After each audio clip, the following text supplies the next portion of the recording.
Radio Tehran থেকে শুরু হচ্ছে বিশ্ব সংবাদ।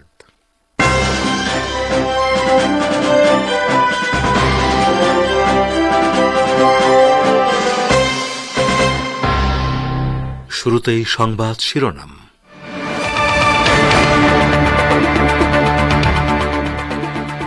মধ্যপ্রাচ্যে আগ্রাসন জোরদার করার ক্ষেত্রে ইসরায়েলকে অক্ষম করা উচিত, হাঙ্গেরির পররাষ্ট্রমন্ত্রীর সাথে ফোনালাপে আলী বাকেরি কানি। রাশিয়ার সঙ্গে সম্পর্ক জোরদার করা ইরানের পররাষ্ট্রনীতির অগ্রাধিকার, রুশ নিরাপত্তা পরিষদের সচিবের সাথে বৈঠকে পেজেশকিয়ান। ইরান বাংলাদেশি জনগণের নির্ভরযোগ্য ও অকৃত্রিম বন্ধু হয়ে থাকবে, বাংলাদেশের রাজনৈতিক পট পরিবর্তনের ব্যাপারে ইরানের প্রতিক্রিয়া। এবং সতর্ক অবস্থানে ভারতের সেনাবাহিনী, শেখ হাসিনাকে ক্ষমতা থেকে উৎখাতে ষড়যন্ত্র থাকতে পারে, জয়শঙ্কর।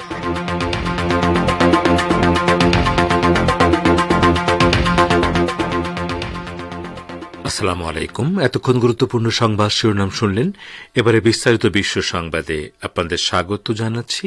আমি গাজী আব্দুর রশিদ। ইসলামী প্রজাতন্ত্র ইরানের ভারপ্রাপ্ত পররাষ্ট্রমন্ত্রী আলী বাকেরি কানি বলেছেন, ইহুদিবাদী ইসরায়েল যাতে মধ্যপ্রাচ্যে আগ্রাসন জোরদার করতে না পারে সেজন্য তাকে অক্ষম করা উচিত। গতকাল হাঙ্গেরির পররাষ্ট্রমন্ত্রী পিটার সিজার্তোর সাথে এক ফোনালাপে একথা বলেছেন ইরানের পররাষ্ট্রমন্ত্রী। ফোনালাপে আলী বাকেরি কানি তেহরানে হামাস নেতা ইসমাইল হানিয়ার শাহাদাতের ঘটনা উল্লেখ করেন। তিনি বলেন, ইহুদিবাদী ইসরায়েল এই ঘটনার মধ্য দিয়ে দেশের সার্বভৌমত্ব লঙ্ঘন করেছে এবং আঞ্চলিক শান্তি ও স্থিতিশীলতা বিনষ্ট করেছে, পাশাপাশি আন্তর্জাতিক শান্তি ও নিরাপত্তার জন্য মারাত্মক ঝুঁকি তৈরি করেছে। ফলে এই অঞ্চলে অস্থিতিশীলতার মূল উৎস দখলদার ইসরায়েলকে যে কোনো ধরনের আগ্রাসন চালানোর বিষয়ে অক্ষম করে তোলা উচিত। ফোনালাপে হাঙ্গেরির পররাষ্ট্রমন্ত্রী মধ্যপ্রাচ্যের বর্তমান উত্তেজনাকর পরিস্থিতিতে গভীর উদ্বেগ প্রকাশ করেন। বিশেষভাবে তিনি লেবানন পরিস্থিতির কথা তুলে ধরেন। সিজার্তো বলেন, মধ্যপ্রাচ্যের বিরাজমান উত্তেজনা যাতে আর না বাড়তে পারে সেজন্য আন্তর্জাতিক সম্প্রদায়ের পক্ষ থেকে সাধ্যমতো পদক্ষেপ নেওয়া জরুরি। ইসলামী প্রজাতন্ত্র ইরানের প্রেসিডেন্ট মাসুদ পেজেশকিয়ান বলেছেন, রাশিয়া হচ্ছে ইরানের কৌশলগত মিত্র এবং মস্কোর সাথে সম্পর্ক বিস্তার করাকে তেহরান পররাষ্ট্রনীতির ক্ষেত্রে অগ্রাধিকার দিয়ে থাকে। গতকাল ইরান সফররত রাশিয়ার জাতীয় নিরাপত্তা পরিষদের সচিব সের্গেই শোইগুর সাথে বৈঠকে এসব কথা বলেছেন মাসুদ পেজেশকিয়ান। বৈঠকে তিনি উল্লেখ করেন, ইরানের চ্যালেঞ্জিং সময়ে রাশিয়া দৃঢ়ভাবে পাশে থেকেছে।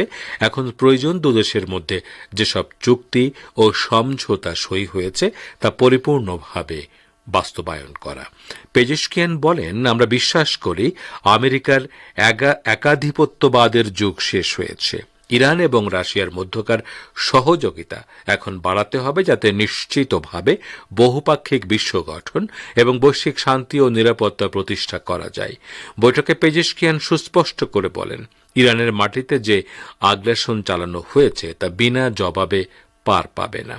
তিনি বলেন, হামাস নেতা ইসমাইল হানিয়াকে হত্যার ঘটনা আন্তর্জাতিক আইন কানুনের চরম লঙ্ঘন। তিনি আরও বলেন, ইরান মধ্যপ্রাচ্যে কোনো মতেই যুদ্ধ চায় না এবং যুদ্ধের বিস্তার ঘটনার কোনো সুযোগ নেই, কিন্তু ইহুদিবাদী ইসরায়েল যে অপরাধ করেছে তার জবাব অবশ্যই তাদেরকে পেতে হবে। ছাত্র জনতার গণ অভ্যুত্থানে বাংলাদেশের আওয়ামী লীগ সরকারের পতনের পর এক প্রতিক্রিয়ায় ইরান নিজেকে বাংলাদেশি জনগণের নির্ভরযোগ্য ও অকৃত্রিম বন্ধু হিসেবে উল্লেখ করেছে। ইরানের পররাষ্ট্র মন্ত্রণালয়ের মুখপাত্র নাসের কানানি ইরান ও বাংলাদেশের মধ্যকার ঐতিহাসিক ও গভীর বন্ধনের প্রতি ইঙ্গিত করে বলেছেন, ইরান আজীবন বাংলাদেশি জনগণের নির্ভরযোগ্য ও অকৃত্রিম বন্ধু হয়ে থাকবে। তিনি গতকাল তেহরানে প্রকাশিত এক বিবৃতিতে একথা বলেন। বাংলাদেশের সাম্প্রতিক গণ অভ্যুত্থানে শত শত নিরপরাধ মানুষের প্রাণহানিতে গভীর দুঃখ প্রকাশ করে তিনি নিহত ও আহত ব্যক্তিদের পরিবারবর্গের প্রতি শোক ও সমবেদনা জানান। কানানি বলেন, ইরান বাংলাদেশের সঙ্গে বন্ধুত্বপূর্ণ সম্পর্ক বজায় রাখতে দৃঢ় প্রতিজ্ঞ এবং তেহরান বর্তমান ক্রান্তিলগ্নে বন্ধু ও ভ্রাতৃপ্রতিম স্পর্শকাতর সময়ে আইনের শাসন, ঐক্য সংহতি বজায় রাখবে এবং নেতৃস্থানীয় লোকদের সহযোগিতায় দেশটিতে অবিলম্বে শান্তি, শৃঙ্খলা ও স্থিতিশীলতা ফিরে আসবে বলে তিনি আশা প্রকাশ করেন। বাংলাদেশের সাবেক প্রধানমন্ত্রী ও বিএনপি চেয়ারপারসন খালেদা জিয়াকে মুক্তি দেওয়া হয়েছে। বঙ্গভবনের এক প্রেস বিজ্ঞপ্তিতে বলা হয়েছে, রাষ্ট্রপতি মোহাম্মদ শাহাবুদ্দিনের সঙ্গে 3 বাহিনী প্রধান, বিভিন্ন রাজনৈতিক দলের নেতা, সুশীল সমাজের প্রতিনিধি ও বৈষম্য বিরোধী ছাত্র আন্দোলনের নেতাদের সঙ্গে বৈঠকে সিদ্ধান্তের পরিপ্রেক্ষিতে খালেদা জিয়াকে মুক্তি দেওয়া হয়েছে। বিজ্ঞপ্তিতে আরও বলা হয়েছে, 1 জুলাই থেকে 5 আগস্ট পর্যন্ত বৈষম্য বিরোধী আন্দোলন ও বিভিন্ন মামলায় গ্রেপ্তার ও আটকদের মুক্তি দেয়া শুরু হয়েছে। এরই মধ্যে অনেকে মুক্তি পেয়েছেন। এছাড়া জামিন পেয়েছেন বিএনপি চেয়ারপারসনের উপদেষ্টা আমান, জ্যেষ্ঠ যুগ্ম মহাসচিব রুহুল কবির রিজভী, স্থায়ী কমিটির সদস্য আমির খসরু মাহমুদ চৌধুরী সহ দলটির গ্রেপ্তারকৃত কেন্দ্রীয় নেতারা। অন্যান্য দলের মধ্যে জামায়াতে ইসলামের সেক্রেটারি জেনারেল মিয়া গোলাম পরোয়ার, বাংলাদেশ জাতীয় পার্টির চেয়ারম্যান আন্দালিব রহমান পার্থ ও গণ অধিকার পরিষদের সভাপতি নুরুল হক জামিন পেয়েছেন। ঢাকা চিফ মেট্রোপলিটন ম্যাজিস্ট্রেট আদালত আজ জামিনের আদেশ দেন। বৈষম্য বিরোধী ছাত্র আন্দোলনের আলটিমেটাম মেনে বাংলাদেশের দ্বাদশ জাতীয় সংসদ বিলুপ্ত ঘোষণা করেছেন রাষ্ট্রপতি মোহাম্মদ শাহাবুদ্দিন। আজ বিকালে রাষ্ট্রপতি প্রেস উইংয়ের পাঠানো এক বিজ্ঞপ্তিতে এ তথ্য জানানো হয়েছে। বিজ্ঞপ্তিতে বলা হয়েছে, রাষ্ট্রপতি মোহাম্মদ শাহাবুদ্দিনের সঙ্গে 3 বাহিনী প্রধান, বিভিন্ন রাজনৈতিক দলের নেতৃবৃন্দ, সুশীল সমাজের প্রতিনিধি ও বৈষম্য বিরোধী ছাত্র আন্দোলনের নেতৃবৃন্দের বৈঠকের সিদ্ধান্তের পরিপ্রেক্ষিতে জাতীয় সংসদ বিলুপ্ত করা হয়েছে। নির্বাহী আদেশে এই সংসদ বিলুপ্ত করা হল। এর আগে বেলা 3টার মধ্যে সংসদ ভেঙে দেওয়ার আলটিমেটাম দেয় বৈষম্য বিরোধী ছাত্র আন্দোলন। তা না হলে কঠোর কর্মসূচি দেওয়ার হুঁশিয়ারি দেন তারা। শেখ হাসিনার পদত্যাগের পর দেশ পরিচালনার জন্য অন্তর্বর্তীকালীন সরকার গঠনের প্রক্রিয়া শুরু হয়। এ বিষয়ে গতকাল বিকেলে বঙ্গভবনে 3 বাহিনীর প্রধানদের উপস্থিতিতে বিভিন্ন রাজনৈতিক দলের নেতা ও নাগরিক সমাজের প্রতিনিধিদের সঙ্গে বৈঠক করেছেন রাষ্ট্রপতি মোহাম্মদ শাহাবুদ্দিন। বাংলাদেশ জামায়াতে ইসলামের আমির শফিকুর রহমান বলেছেন, একটি সুবিধাবাদী দুর্বৃত্ত গোষ্ঠী বিভিন্ন স্থানে সরকারের স্থাপনা, প্রতিপক্ষের বাড়িঘর এবং ক্ষেত্র বিশেষে সংখ্যালঘুদের ধর্মীয় প্রতিষ্ঠানে হামলা ও অগ্নিসংযোগ করছে। তিনি এর নিন্দা জানিয়ে বলেছেন, গতকালই আমরা উদাত্ত আহ্বান জানিয়েছি, আজকে আবারও আমরা জাতিকে আহ্বান জানাবো, যেখানেই দুর্বৃত্তপনা দেখবেন তৎক্ষণাৎ এদের প্রতিরোধ করতে হবে। আমরা কথা দিচ্ছি, বিদ্যমান প্রশাসনকে এ বিষয়ে আমরা সর্বাত্মক সহযোগিতার জন্য প্রস্তুত।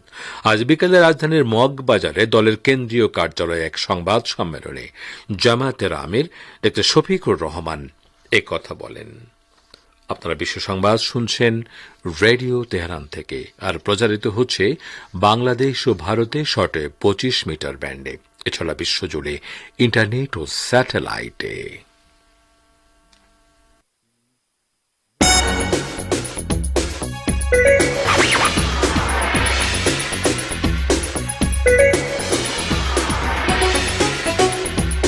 রেডিও তেহরান, খবরের সঙ্গে 24 ঘন্টা। ভিজিট করুন আমাদের ওয়েবসাইট parstoday.ir/dn।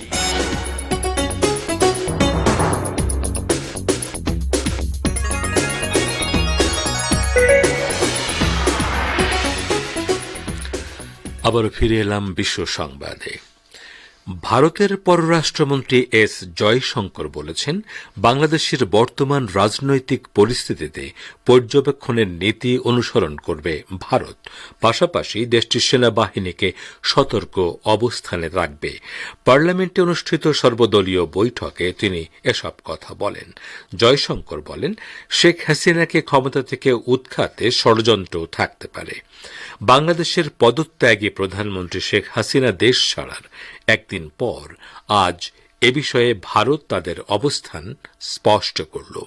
আজ সর্বদলীয় বৈঠকে জয়শঙ্কর বাংলাদেশে উদ্ভূত পরিস্থিতিতে ভারতের উপর সম্ভাব্য প্রভাব সম্পর্কে আলোচনা করেন। এ বিষয়ে অন্য কোনো দেশ হস্তক্ষেপ করলে কি নীতি গ্রহণ করা হবে সে বিষয়েও উঠে আসে বৈঠকে। জয়শঙ্কর বলেন, শেখ হাসিনাকে ক্ষমতা থেকে উৎখাতে ষড়যন্ত্র থাকতে পারে। তিনি বলেন, আমরা জানতে পেরেছি শেখ হাসিনাকে উৎখাতের ষড়যন্ত্রে বেশ কয়েকটি রাজনৈতিক দল জড়িত থাকতে পারে। পররাষ্ট্রমন্ত্রী রাজ্যসভায় উদ্বেগ প্রকাশ করে বলেছেন, বাংলাদেশের বর্তমান ভয়াবহ পরিস্থিতিতে সংখ্যালঘুরা আক্রান্ত হচ্ছে। বাংলাদেশে আটকে পড়া 19,000 ভারতীয়কে দেশে ফিরিয়ে নেয়ার চেষ্টা চলছে বলে জানান তিনি। ফিলিস্তিনের স্বশাসন কর্তৃপক্ষের প্রেসিডেন্ট মাহমুদ আব্বাস বলেছেন, গাজা যুদ্ধ দীর্ঘায়িত করার জন্য হামাস নেতা ইসমাইল হানিয়াকে শহীদ করেছে ইহুদিবাদী ইসরায়েল। রাশিয়ার বার্তা সংস্থা রিয়া নভস্তিকে দেয়া এক সাক্ষাৎকারে কথা বলেন তিনি। আজ মাহমুদ আব্বাসের এ সাক্ষাৎকার প্রচার করা হয়। তিনি বলেন, এ ব্যাপারে কোনো সন্দেহ নেই যে চলমান গাজা যুদ্ধ বন্ধ এবং অবরুদ্ধ উপত্যকা থেকে ইহুদিবাদী সেনা প্রত্যাহারের ব্যাপারে যে আলোচনা চলছিল তার উপরে ইসমাইল হানিয়ার এই হত্যাকাণ্ড নেতিবাচক প্রভাব ফেলেছে। ফিলিস্তিনি জনগণের বিরুদ্ধে ইহুদিবাদী ইসরায়েলের আগ্রাসী তৎপরতা বন্ধের জন্য তেল আবিবের প্রতি আহ্বান জানান আব্বাস। পাশাপাশি আন্তর্জাতিক আইন মেনে চলার কথা বলেন তিনি। গত 31 জুলাই রাজধানী তেহরানে ইসমাইল হানিয়াকে শহীদ করে ইহুদিবাদী ইসরায়েল। ইরান এই হত্যাকাণ্ডের প্রতিশোধ নেয়ার ঘোষণা দিয়েছে। ইরাকের পশ্চিমাঞ্চলীয় আল আনবার প্রদেশে অবস্থিত মার্কিন ঘাঁটি আইন আল আসাদে ক্ষেপণাস্ত্র হামলায় কয়েকজন মার্কিন সেনা আহত হয়েছে, তবে কেউ এই হামলার দায়িত্ব স্বীকার করেনি। গাজা যুদ্ধে ইসরায়েলের প্রতি আমেরিকার সমর্থনের প্রতিবাদে এই হামলা হয়েছে বলে মনে করা হচ্ছে। রাজধানী বাগদাদের পশ্চিমে অবস্থিত আইন আল আসাদ ঘাঁটিতে সন্ধ্যায় দুটি বিস্ফোরণ ঘটে। ঘাঁটির মার্কিন সেনারা ক্ষেপণাস্ত্র প্রতিরক্ষা ব্যবস্থা দিয়ে ক্ষেপণাস্ত্র মোকাবেলার চেষ্টা করে। বার্তা সংস্থা রয়টার্স বলেছে, হামলায় মার্কিন সেনা আহত হওয়ার খবর নিশ্চিত করেছেন 3 কর্মকর্তা, তবে তারা নাম প্রকাশ করতে চাননি। রয়টার্সের খবর অনুসারে মার্কিন ঘাঁটির কাছ থেকে RS-1 ক্ষেপণাস্ত্রের লঞ্চার উদ্ধার করা হয়েছে। মার্কিন গণমাধ্যম বলছে, যখন আইন আল আসাদ ঘাঁটিতে রকেট হামলা হয় তখন প্রেসিডেন্ট জো বাইডেন এবং vice president Kamala Harris white হাউসের সিচুয়েশন রুমে অবস্থান করছিলেন। আপনারা বিশ্ব সংবাদ শুনলেন রেডিও তেহরান থেকে। শ্রোতা বন্ধুরা, আমাদের বিশ্ব সংবাদে এই ছিল সর্বশেষ আয়োজন। এতক্ষণ আমাদের সাথে থাকার জন্য অনেক অনেক ধন্যবাদ।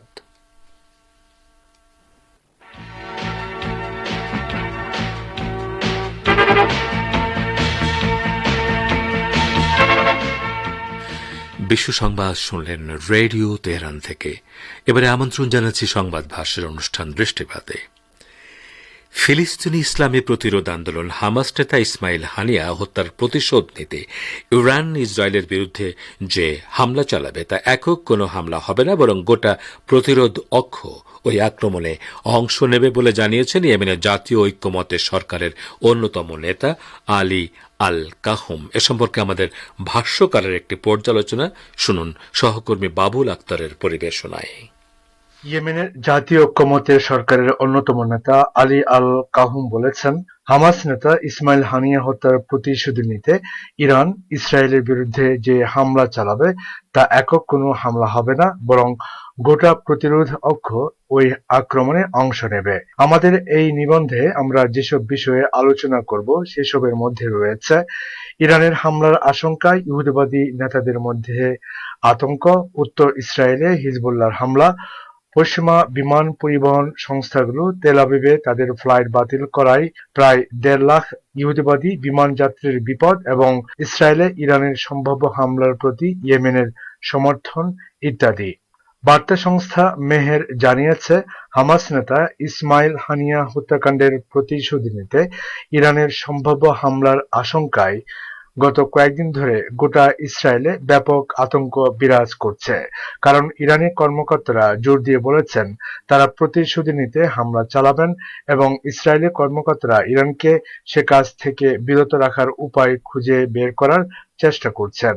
ইসরায়েলের গবেষণা প্রতিষ্ঠান আলমাই তার সর্বসাম্প্রতিক প্রতিবেদনে জানিয়েছে, ইরান ইসরায়েলের বিরুদ্ধে অচিরেই একটি সর্বাত্মক হামলা চালাবে যেখানে বিপুল সংখ্যক ক্ষেপণাস্ত্র ব্যবহার করা হবে এবং মধ্যপ্রাচ্যের প্রতিরোধ সংগঠনগুলো, বিশেষ করে লেবাননের হিজবুল্লাহ, এই হামলায় অংশ নেবে। আলমাই ধারণা করছে, ইরান গত ১৪ এপ্রিল যে হামলা চালিয়েছিল, এবারের হামলা হবে তার চেয়ে ভয়ঙ্কর। ওইদিন ইরান তার দামেস্কস্থ কনসুলেটে হামলার প্রতিশোধ নিতে ইসরায়েলে ৩ শতাধিক ক্ষেপণাস্ত্র ও ড্রোন নিক্ষেপ করেছিল। এদিকে তেহরানে হামাস নেতা ইসমাইল হানিয়ার শাহাদাতের বদলা নিতে ইরানসহ প্রতিরোধ অক্ষ যে প্রস্তুতি নিচ্ছে তার প্রতি ইঙ্গিত করে ইহুদিবাদী ইসরায়েলের প্রধানমন্ত্রী বেনিয়ামিন নেতানিয়াহু সাম্প্রতিক এক ভাষণে বলেছেন, ইরান ও তার প্রক্সি সংগঠনগুলো আমাদেরকে চারদিক দিয়ে ঘিরে ফেলতে চায়। অন্যদিকে ইসরায়েলের ১২ নম্বর টিভি চ্যানেলের বরাত দিয়ে বার্তা সংস্থা ফার্স জানিয়েছে, পশ্চিমা দেশগুলো থেকে ইসরায়েলগামী অসংখ্য ফ্লাইট বাতিল হয়ে যাওয়ায় ইসরায়েলের বাইরে থাকা প্রায় ১.৫ লাখ ইহুদিবাদী বিপদে পড়েছে। তারা ইসরায়েলে ফিরতে চাইলেও ফিরতে পারছে না। চ্যানেল 12 আরও জানিয়েছে, পশ্চিমা দেশগুলোর অন্তত ১৫টি বিমান পরিবহন সংস্থা ইসরায়েলে ইরানের সম্ভাব্য হামলার আশঙ্কায় তাদের তেল আবিব অভিমুখী ফ্লাইটগুলো বাতিল করে দিয়েছে। এছাড়া ইয়েমেনের জাতীয় ঐক্যমত্যের সরকারের অন্যতম নেতা আলী আল কাহুম বলেছেন, হামাস নেতা ইসমাইল হানিয়া হত্যার প্রতিশোধ নিতে ইরান ইসরায়েলের বিরুদ্ধে যে হামলা চালাবে তা একক কোনো হামলা হবে না, বরং গোটা প্রতিরোধ অক্ষ ওই আক্রমণে অংশ নেবে।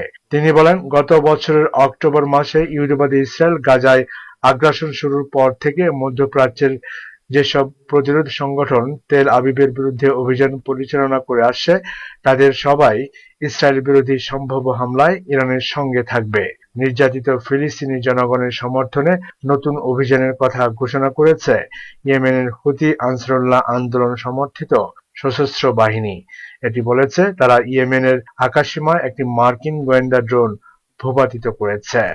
ইয়েমেনের সামরিক বাহিনীর মুখপাত্র ইয়াইয়া সারি এই ঘোষণা দিয়ে বলেছেন, তার দেশের উত্তরাঞ্চল ও সাদা প্রদেশের আকাশে গোয়েন্দা মিশন পরিচালনার সময় একটি অত্যাধুনিক মার্কিন MQ-9 ড্রোন গুলি করে ভূপাতিত করা হয়েছে।